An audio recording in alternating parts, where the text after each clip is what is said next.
welcome back to my channel.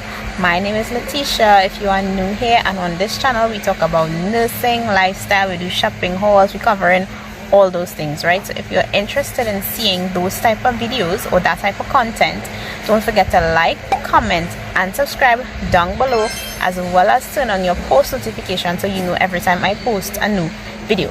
As you all can tell by the title down below, right, this video was a very highly requested one because a lot of you guys were asking me what are some of the things that you needed to do to get into nursing school. And y'all, I've been so preoccupied preparing for council exams that I am now getting time to film this video. I'm finally getting it out to you guys, and for those of you who are interested in applying for next year and year after, I hope this information will be informative to you guys.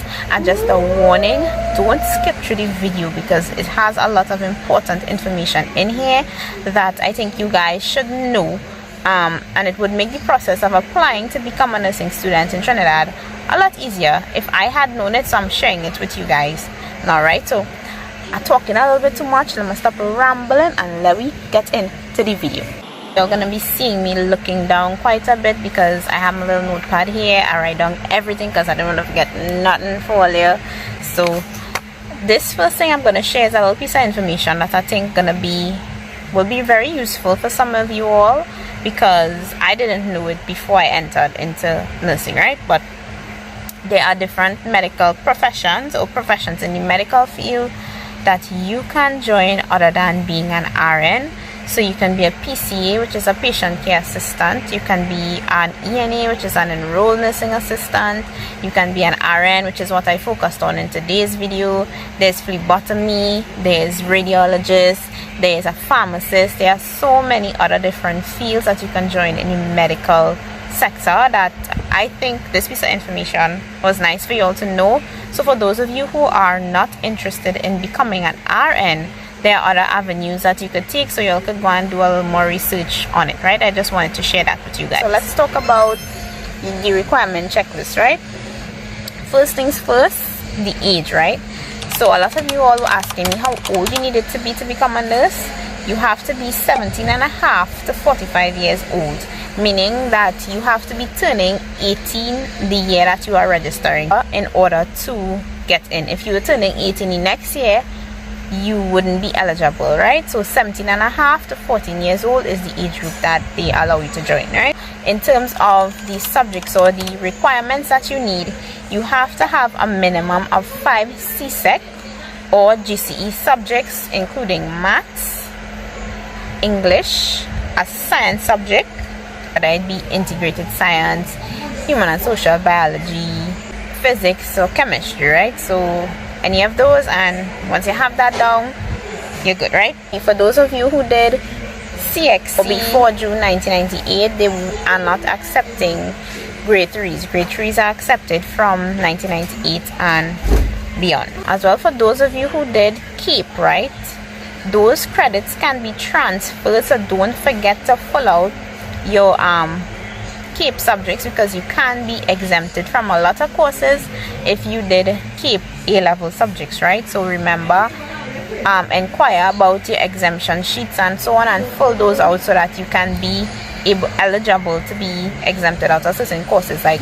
communications and them kind of thing. If you did that at CAPE level, you can be exempted at university level when you are going to nursing school, right? Right, so once you have that part of it down pat, then we're moving on to the next part, which is where you choose the school or the accredited institution that you want to go to. And I am only sharing institutions that I am sure are accredited. I am not sharing anything that I am not sure about. So in Trinidad, I know that USC is accredited, which is University of the Southern Caribbean, UE as well, which is University of the West Indies, and COSTAT, right, has accredited programs for nursing. Accredited meaning that they are recognized worldwide and not just in the Caribbean or in Trinidad and Tobago, right? Those are the options you want to look at. So even if you don't want to go to any of these options, ensure that the institution that you are going to is accredited, right? When you apply, the program consists of 4 years.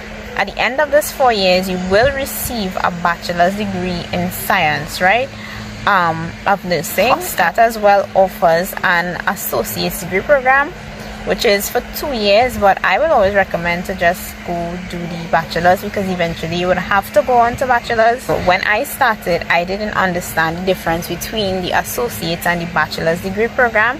The associate's is a 2-year program and the bachelor's degree is a 4-year program. So associate's comes before bachelor's. So a bachelor's is like a higher level of certification. But this is what you might need to know about the institutions that you choose to apply to. So again, you have COSTAT, UE, which is University of the West Indies, as well as USC, which is where I went to, University of the Southern Caribbean. The ministry had a program, but I haven't heard anything about that program in a couple years. I know they started to enroll ENAs again, but I'm not sure about the registered nurses program right now. So the next thing now, this is the step that I left out when I was applying, and I think this is really important for you guys to know. You need to get a permit from Nursing Council in order to practice as a student nurse on the ward, right? So I didn't know this, and I had to go back, and because it takes 2 weeks for them to process your information. So I had to wait an extra 2 weeks before I was able to finish my registration with the institution, but my application, sorry, with the institution. So this will be some information I am going to share with you guys, and I'm going to give you all the steps needed in order to get the permit from Nursing Council. So yeah.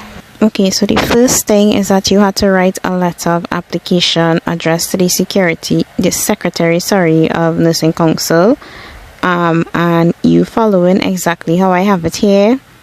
Then in this letter now, you want to state that you are applying for the permit. You want to state which institution you're looking to apply with, whatever school you're looking to apply to.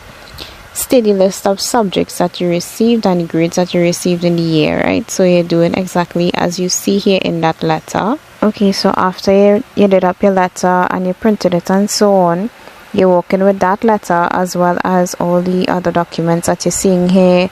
Your birth certificate, copy and original, ID card, copy and original, your academic certificates, marriage certificate if you have one, a passport size photo, and the processing fee of $100, right?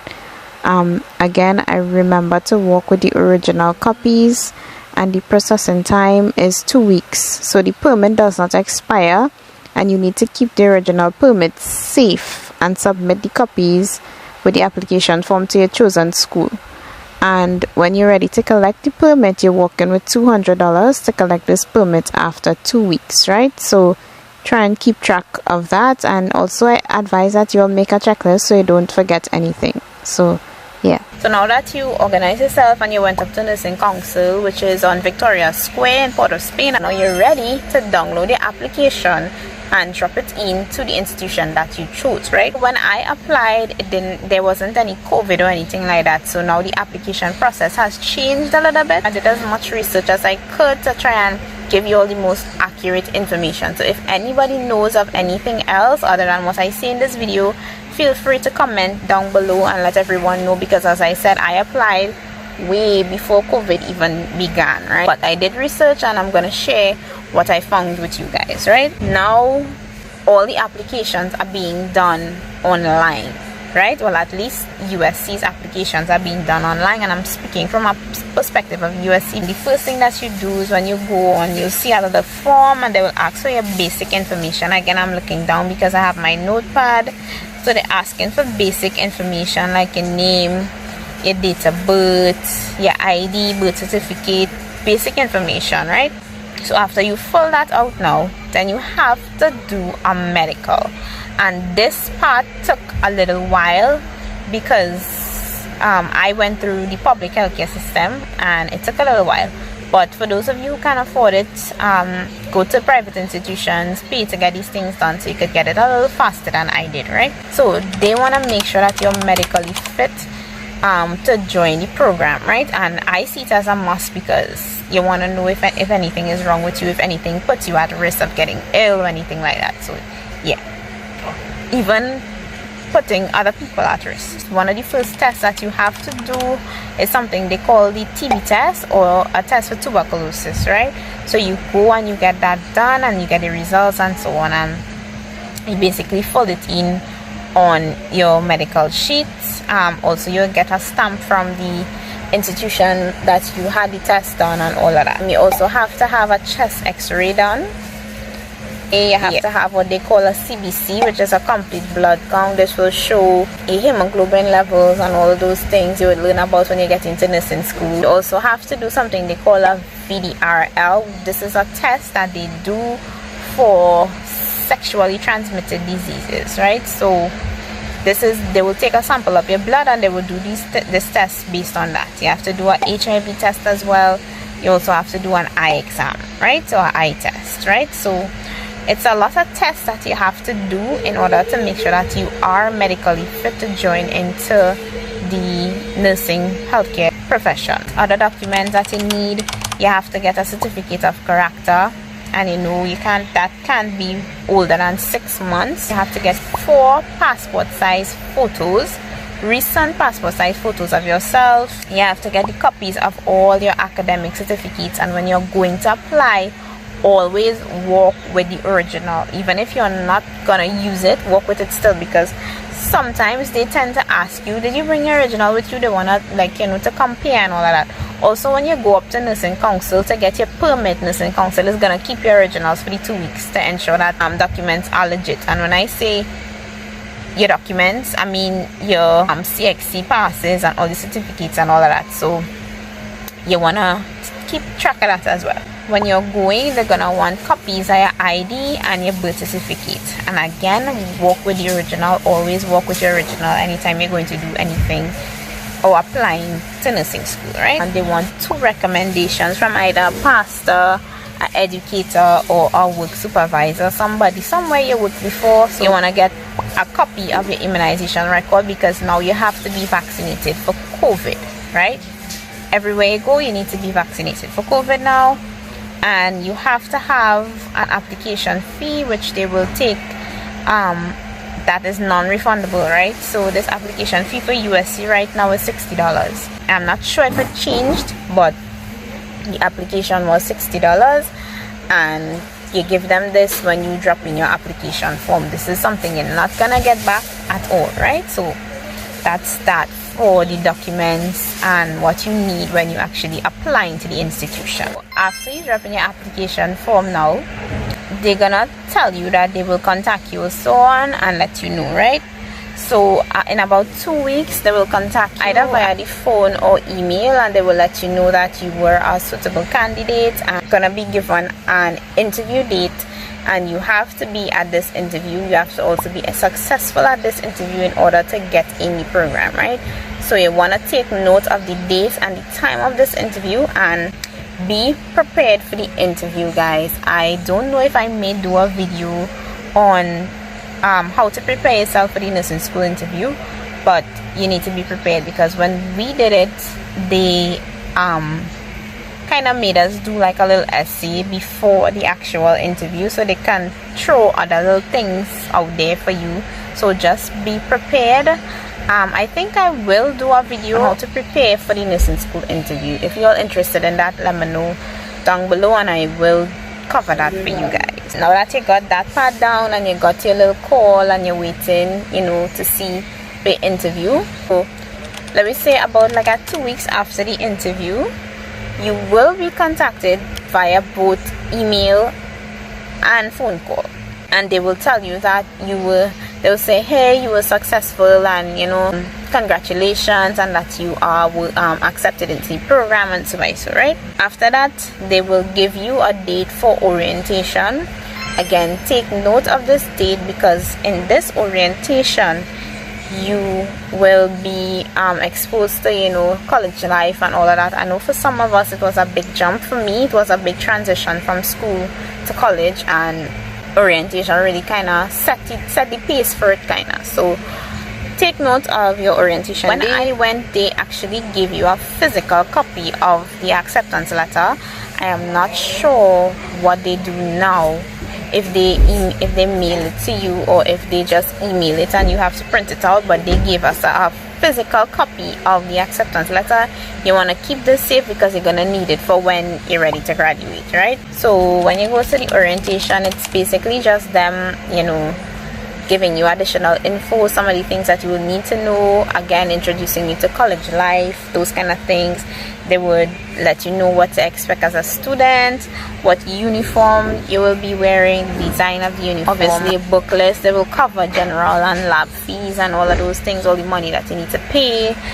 They're gonna give you like a student email and them kind of thing. They will take your student ID photo on that exact day, and they will also set up your library accounts and all of those things. You want to go to the orientation because you will miss all these important things if you do not go to this orientation. What I did is that I walked with a notepad or some kind of thing, help me remember, because there's a lot of information they're gonna pack into your head on that one day, and I advise that you walk with some kind of thing to help write down some of these things so that you remember. Another thing is GATE. To sign up for GATE, you're gonna need your acceptance letter as well. So you could only sign up for GATE after you have been accepted to the institution.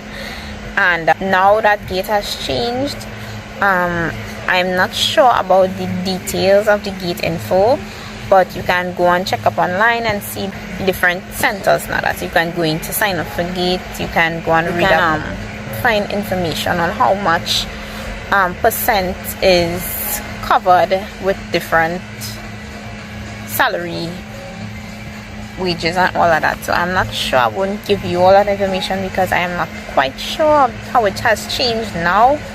But so those of you who are eligible for GATE, always sign up for GATE because it helps in getting you through school, right? That was the last piece of information I have to share about what you need to get into nursing school or to become a registered nurse. And if you all have questions, again, don't forget to like, comment and subscribe down below. Let me know what you all think. Don't forget to put in the comments what changed since then and some of the things that I might have left out, because as I said, I joined way before COVID started and I'm just sharing what I know. So yeah, if you all like this video, don't forget to like, comment and subscribe down below, and turn on your post notification so that you are notified every time I post a new video. So that's the end of this video. I hope you all enjoy, I hope you all find it informative, and I'll see you guys in my next one. Bye.